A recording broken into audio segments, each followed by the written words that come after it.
magacayga Axmed Maxamed Bisuri ayaa la yiraahdaa. Waxaan ku dhashay magaalada Muqdisho, gaar ahaan degmada Boondheer.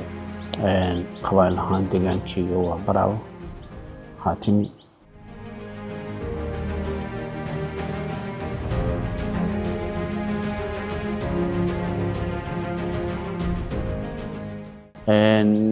waxbarashada dugsiga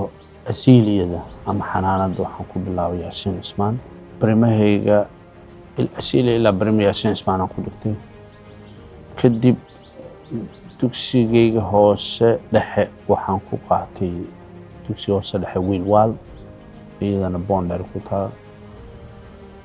haddana dugsigayga sare waxaan ku qaatay bartamaha, dugsiga sare bartamaha Midi Central la dhihi jiray. waxaan ka mid ahaa ardayda ugu firfircoon ee barnaamijka tartanka kidiska aan ka qayb geli jiray. alxamdulilah wadankii nasiib daro dagaala ka dhacay, rejiimkiyaa dhacay. waxaan ka mid noqday dadkii u qaxay dalka Ingiriiska. dalka Ingiriiska anoo dugsi sare ka dhameeyey oo ka baxay, waxaan iri jaamacadeeda intaan ka wato waxaa la yiri waa inaad kow da'dayda ahaan GCSE aad samayso. GCSE ay laga meeshan ku sameeyey, jaamacadan meesha ka galay.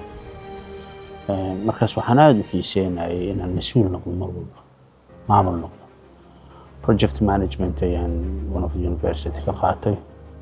Westminster University. haddana waxaan guriga galay health and social care sector inaan noqdo. marka waxaan isla jaamacadaas ka qaatay health and social care sector oo aan noqday managerial ka bartay. kadib meeshaan shaqo ka abuurtay oo health and social care.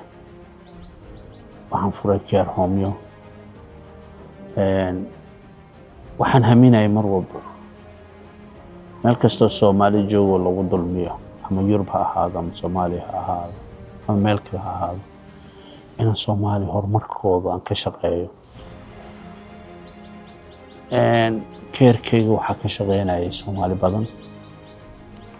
keer homeyadana sidoo kale Soomaali badan, weliba dhalinyaro badan yihiin. marka cabaar aan xagga soo joogay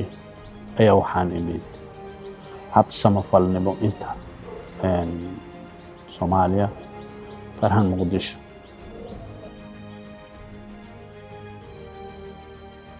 waxaan isku dayay horta inaan midnimo abuuro dhalinyarta iyo odayaal dhaqameedka. odayaal dhaqameedkana gaaraan la kulmi jiray oo dhihi jiray mustaqbalka dhalinyartan ha laga shaqeeyo. oo xaflado badan aan qabtay iyaga iyo dhalinyartii inaan isku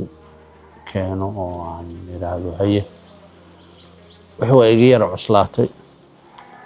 kadib waxaan u soo batay dhanka dhalinyaranimada inaan shaqo abuur sameeyo, waxbarasho farsamo gacan aan bilaabo, ilaa haddana shaqeeyo. dadkii wax ku barteen ay aad ugu aflaxeen oo hadda shaqaysto, baahidooda yaraadeen. marka alxamdulilah markaan taa ku jiray ayaa barnaamijkan doorashada qof iyo codka ololaheeda bilowday. waxaan iriniyow shaqooyinka hadda ay ka shaqeeyaan $3 $2 ba ha helaane, laakiin waxaa ka fiicnaan lahay dadkii wax bartay in meelaha munaasibka ah ay u qalmaan hay-adaha dawliga inaa kala shaqaysid. sidee kala shaqeyn karaa marka inaan aniga siyaasad soo galo, waxbarashadii aan horumariyo, dhaqaalihii aan horumariyo, caafimaadkiina horumariyo. taasaa igu qufilnayd. sidaas darteedaan siyaasaddu soo galay. waxaan ka mid noqday ururkan horumar iyo midnimo qaran MPU oo uu hogaaminaya Shariif Xasan Sheekh Aadan. waxaan ka noqday gudoomiye ku-xigeenkii labaad ee ururka. maxamed mursal ayaa meesha joogay markuu iscasilay gudoomiye ku-xigeenkii aan noqday ururka. campaignki aan galnay alxamdulilah, anigoo mar walbana dhinacna u bushkareynayo shaqo abuurka, dhalinyartii isu keenistooda wacyigelintii sidaas ay musaamaxday kaambeynadii muqdisho oo aan bilownay waxaan ahayn ururka markaan ka hadlo horumar iyo midnimo qaran ururada ugu cadcad ee kaambeynkooda ee dhabka ahayd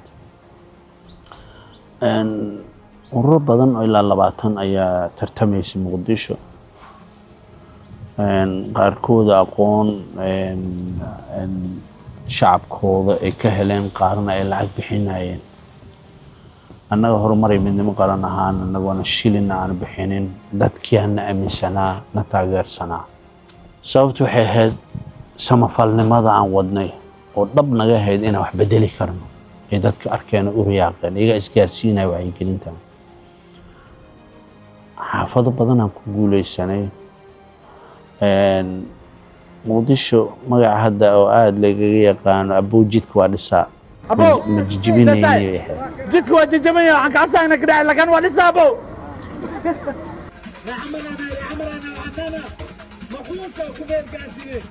ama moose tooro dambe baabuurkaaga ama mootadaada ma bedelaysid akhyaarta ahlu bajaaj waa idin wada salaame ahlu bajaaj moose tooro dambe ma bedelaysin jidka waa dhisaane لأن دولة هيسنا الحمد لله أمني سكتي أنت wax kari karta qabatay laakiin dhamaystir xoogan aysan lahayn so therefore waxaan iray shacabkii markay shaqo abuur helaan wadankii oo internet taxi soo galo ee canshuur badan soo galo waa loogu faa'iideyn karaa waxba in loo qabto marka dhankii shaqo abuurkii ka liidaysaa mar walba dawladda haba ahaatee waxaan isku dayayay haddii aan ku guuleysano doorashadan in aan meel walba oo ay inaan u diyaarino wax shaqo abuur ah siday ahaataba waddankeenu waa waddan barwaaqaysan sidaad ka warhayso dhaqaalo badan gudaheeda laga aasaasi karo sida agriculture-ka seafood-ka livestock-ga iyo macdantan aan leenahay iyo saliidan hadda aan rabno inaan qodano insha Allah ee Turkiga noo qodo ilaahay dib u karaal noqdo ila laftay shaqo abuur baaxsan ay noqon doontaa insha Allah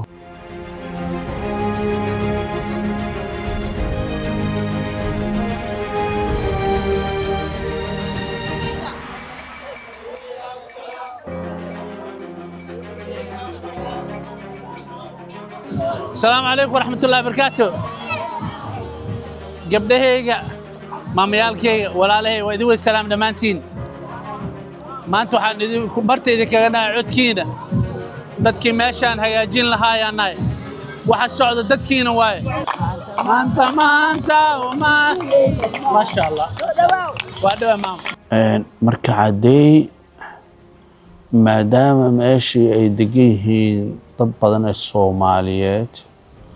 ayaa waxaan isku dayay ololihii inaan meesha ka bilaabo iyada lafteeda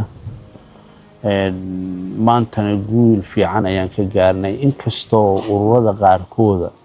aysan isku kalsoonayn ay lacag bixinayeen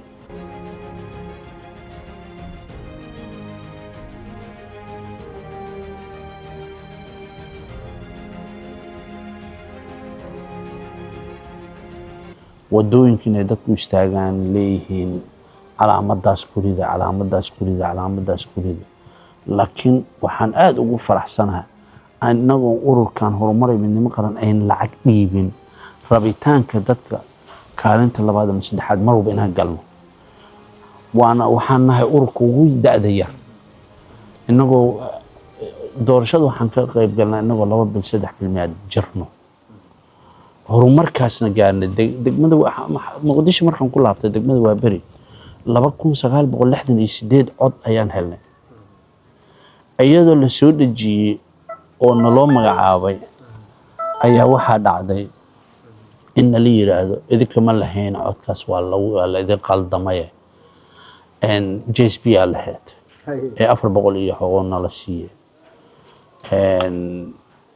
waxaan sameynay anagoo wada tashi sameynay ayaa waxaan go'aan ku gaarnay inaan doorashadas qaadacno aan ka qayb gelin midam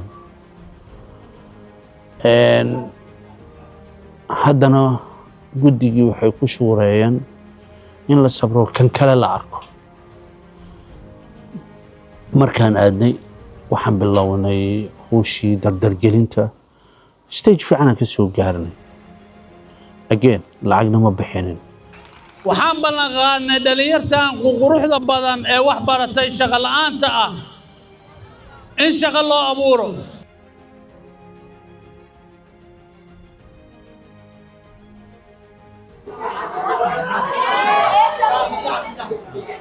iwaram setin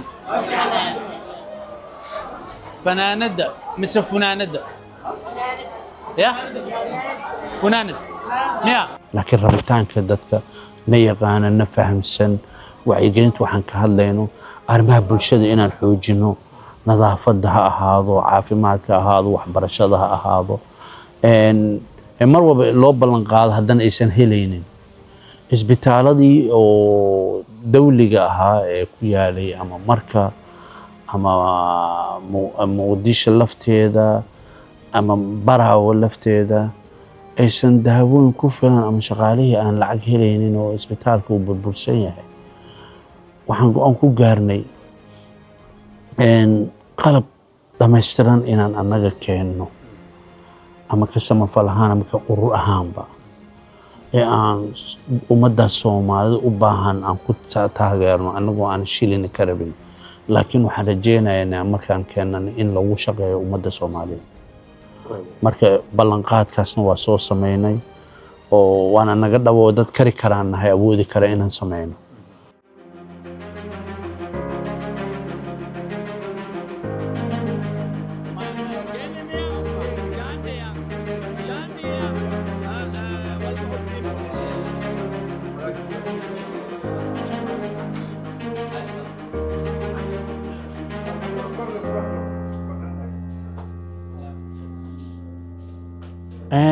baraawe iyada lafteeda sidoo kale noqotay meel isku muquuninayo waxbaan ku siinayo idooro dhaqaale kale aysan heli karin qofkii shilna ku sii haadho iska raacayo laakiin nasiib dar kamaysan fikirin aayaha dambe waxay arkayeen kaliya $50 ama $10 ee ururada qaarkood ay u tuurayaan anaga laakiin waxba maana bixinin waxaan isku daynay dadka rabitaankooda inaan ku helno waa dadaalnay meesha aan joogo waxaan aaminsanahay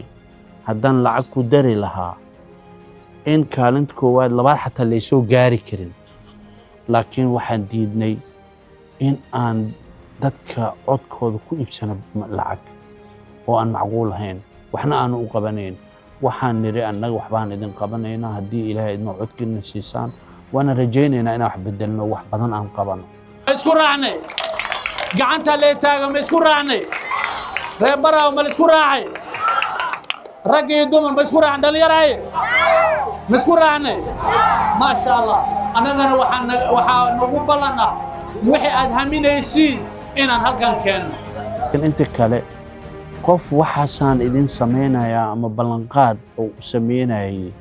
ama ka fekerayay nolosha shacabka reer baraawo ama reer marka ma jirin ilaa aan ka ahayn dumar iyo rag ayaa geesaha koonarada meesha sayidka loo dhigayay oo la dhahayay haye codka shimbirta kurid labadan lacagtaan hoo ama lacagtaan ku siinayo waxaan gaaray laba sayid oo midna ku yaalo dayax midna ku yaalo qaasim baraawi iyo midna ku yaalo baroso in aan aad isugu dhacnay wakiilada JSP aan isu gaarnay qoortan kaa gooynayaa iyo howlo oo aan loo baahnayn iyagoo mas-uuliyiin ah war waxaan idhi codkiin wax ku keensada ummadda ha marin habaabinina oo wada JSP marka waxaan ku yiri ummadana mar habaabinaysi nimayo joojiya war lacagtan $5 wax u tari maayo dadka baahidooda ha ku cayaarin wax ku qaadanina ilaa wax qabadkiina waa la arkay beri hadda inta timaadana jajabkii cagafta gelinaysaan guriyaha waxna ma qabanaysaan hadda wax u qaban lahaydeen isbitaalkan sagaal bil shaqaalaha wax lama siinayo isbitaalkan weyne Baraawe daawooyina ma leh dadku waxay danta ku kalifaysaa iyagoo duruuf haysto oon awoodi karin inay Muqdisho daawo u tagaan oo aan kaliya dhaqista iyo xanuunkii kale haayo inay xag u safraan oo ay qiila dhan muujiyaan marka shalay aad wax qaban laheeday JSBO haddii aad wax qabanaysid maanta wax ma qaban kartide inuu dadka been ha u sheegin oo lacagtan ka joojiye aan qaay waxaan isu gaarnay inaan madax isu galno oo aan ciidamadii aan iraado ku dacweeyo iraado waxaan macquul ma aha nimayow dareeska awadatiin waa u jeedaan cadaalad iyo daacadnimo la idinka rabaa dadkan meeshan ka qabtay waliba gudaha galaya siij ee gudaha dadka soo gala ay qabanayaan ay hadlayaan ayaan ku gaari jiray mar walba ku tagay insha Allah kalsoonaan ku isku qabnaa ururka horumar ee midnimo qaran inaan doorashadan ku guuleysanay ama aan meel weyn ka yeeni doono